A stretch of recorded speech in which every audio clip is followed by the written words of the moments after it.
Hi everyone, in this video, we show you how to place an order on Aliexpress without paying. First of all, open up the Aliexpress app.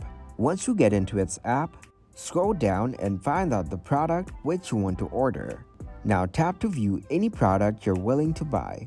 After selecting the product, tap on Buy Now.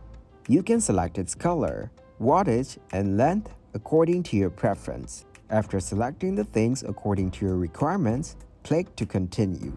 It will take you to the order confirmation page. Now, from here, tap on Select Payment Method. Then tap to add a new card in here.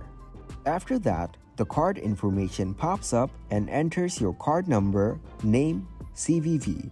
Once you enter your data successfully, click to save and continue. Then get back to order confirmation and tap to pay now.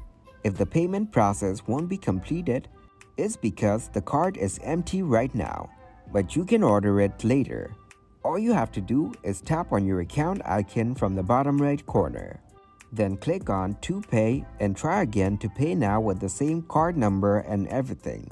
Thanks everybody for watching. Make sure to like this video and subscribe to the channel for more tutorials. Goodbye.